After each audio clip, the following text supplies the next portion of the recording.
Hello दोस्तों, जैसे कि हम लोग आज क्लास 10th के प्रकाश के परिवर्तन और प्रकाश के अपवर्तन के सारे ऑब्जेक्टिव 2 दिन में हम लोग समाप्त कर जाएंगे। ठीक है, जैसे कि हमारा एग्जाम था क्लास 10th का, बहुत ही नज़दीक आ रहा है। तो क्वेश्चन नंबर 1 शुरू करते हैं। निर्गत किरण एवं अभिलंब के बीच बना कोण होता है तो निर्गत कोण।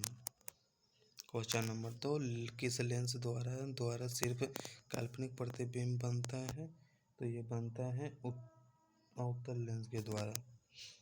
काल्पनिक प्रतिबिंब होता है सीधा। सर्च लाइट पर परावर्तक सतह होता है अवतल। क्वेश्चन नंबर 5, एक उत्तल लेंस की क्षमता 1 डायोप्टर है तो उस लेंस की फोकस दूरी होगी 100 सेंटीमीटर। क्वेश्चन नंबर 6, दाढ़ी बनाने में किस दर्पण का प्रयोग होता है तो ये होता है अवतल दर्पण का। किस गोलीय दर्पण तथा किसी पतले गोलीय लेंस दोनों की फोकस दूरी -15 सेंटीमीटर तो दर्पण तथा लेंस संभवतः है दोनों अवतल। गोलीय दर्पण में फोकसांतर एवं वक्रता त्रिज्या के बीच होता है r बराबर 2f। क्वेश्चन नंबर 9, उत्तल लेंस में बना प्रतिबिंब होता है वास्तविक एवं होगा b, वास्तविक एवं उल्टा। Question number 9।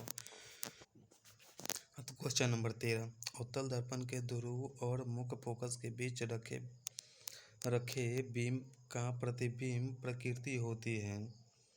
तो क्वेश्चन नंबर 13 का ऑप्शन नंबर बी, अपसारी एवं सीधा। पतले लेंस की आवर्धन क्षमता होती है कम होती है। क्वेश्चन नंबर 15, अवतल लेंस को कहते हैं ऑप्शन नंबर सी, अपसारी लेंस। क्वेश्चन नंबर थोड़ा गलत हो गया है, कोई दिक्कत नहीं है, 10 नंबर है। सोलर कुकर में प्रयोग किया जाता है ऑप्शन नंबर ए, अवतल दर्पण। क्वेश्चन नंबर 11, नंबरिंग गलत हो गया पर कोई दिक्कत नहीं। अवतल दर्पण के मुख्य फोकस पर रखे बीम का प्रतिबिंब की स्थिति होगी, क्या होगी तो अनंत हो जाएगी।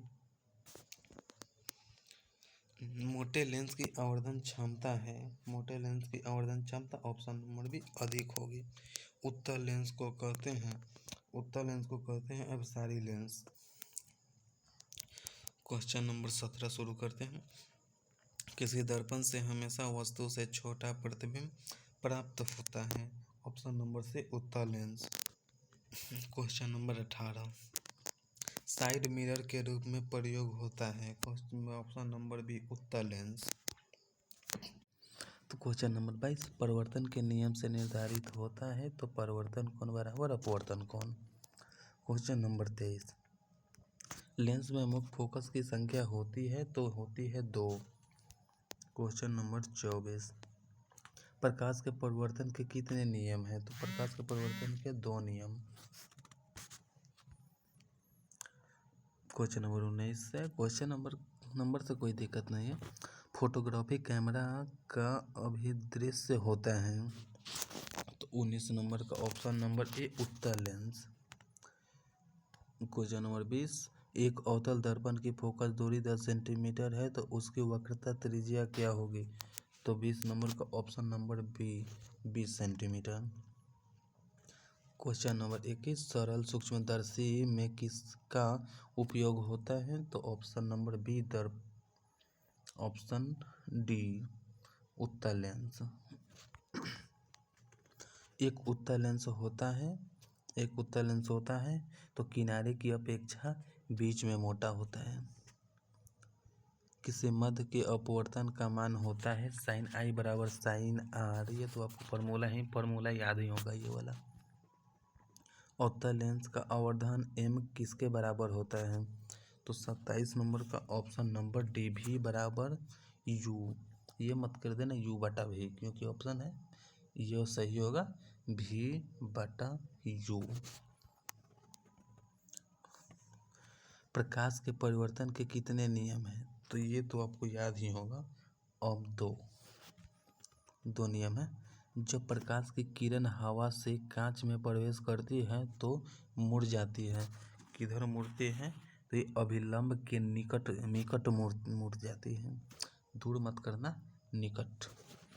क्वेश्चन नंबर 33, मोटर गाड़ी के चालक के सामने लगा रहता है।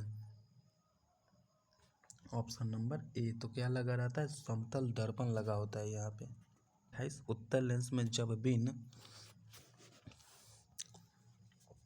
क्वेश्चन नंबर 28, उत्तल लेंस में जब बीम f बराबर 2f के बीच रखा जाता है तो तब पर्दा बना प्रतिबिंब होता है। 28 का ऑप्शन नंबर ए 12 और वास्तविक होता है। क्वेश्चन नंबर 28, उत्तल लेंस में जब बीम f और 2f के बीच रखा होता है तब बना प्रतिबिंब होता है 12 और वास्तविक।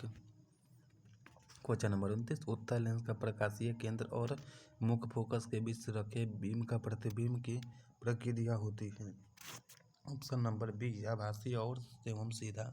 नेक्स्ट क्वेश्चन, किस दर्पण में वस्तु का बड़ा प्रतिबिंब होता है? तो बड़ा प्रतिबिंब होता है अवतल में। जब आप बाल या दाढ़ी वाड़ी बनवाने जाते हैं तो पीछे मिरर लगाया रहता है, बड़ा बड़ा दिखता है वो भी। प्रकाश का वेग न्यूनतम होता है, प्रकाश का वेग होता है कांच में। समतल दर्पण के द्वारा बना प्रतिबिंब कैसा होता है? तो 35 का ऑप्शन भी काल्पनिक होता है। लेंस की क्षमता का ऐसा ही मात्रक, तो ऑप्शन ए डायोप्टर होगा। तो हाँ, जब यहीं पे रहने देते हैं, बस 36 क्वेश्चन हुआ है और इसके आगे हम दूसरे में वीडियो जब लाएंगे तो ख़त्म कर देंगे। परिवर्तन और अपवर्तन, एक चैप्टर हमारा समाप्त हो जाएगा। चलिए, थैंक यू।